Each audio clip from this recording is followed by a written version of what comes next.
Hi అండి, ఈరోజు మా ఇంట్లో ఫ్రూట్ కస్టర్డ్ చేసుకున్నాం. ముందుగా ఒక గిన్నెలో పాలు తీసుకొని మరిగించడానికి పెట్టుకోవాలి. బౌల్లోని రా మిల్క్లోని కస్టర్డ్ పౌడర్ వేసుకొని ఉండలు లేకుండా మిక్స్ చేసుకోవాలి. పాలు మరుగుతున్నప్పుడు ఈ కస్టర్డ్ పౌడర్ మిశ్రమాన్ని పాలల్లో వేసి ఉండలు లేకుండా బాగా మిక్స్ చేసుకొని కలుపుకోవాలి. ఈ టైంలోనే టేస్ట్కి తగ్గట్టు షుగర్ కూడా యాడ్ చేసుకోవాలి. ఫ్లేమ్లో క్రీమీ టెక్స్చర్ వచ్చినంత వరకు కుక్ చేసుకోవాలి. స్టవ్ ఆఫ్ చేసుకొని కస్టర్డ్ని పూర్తిగా చల్లారనివ్వాలి.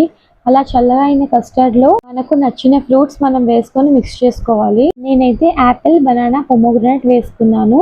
ఇంకా కావాలి అనుకుంటే ఫ్రూట్స్ ఏమైనా యాడ్ చేసుకోవచ్చు. అలా చేసుకున్న దాన్ని ఒక 2-3 అవర్స్ ఫ్రిడ్జ్లో పెట్టి తర్వాత తింటే చాలా టేస్టీగా ఉంటుంది.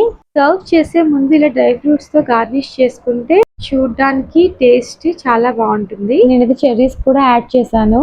మా హస్బెండ్ టేస్ట్ చేయడానికి ఇస్తే టేస్ట్ అయితే చాలా బాగుందని చెప్పారు. కిడ్స్ కూడా ఇలా చేస్తే చాలా ఇష్టంగా తినేస్తారు.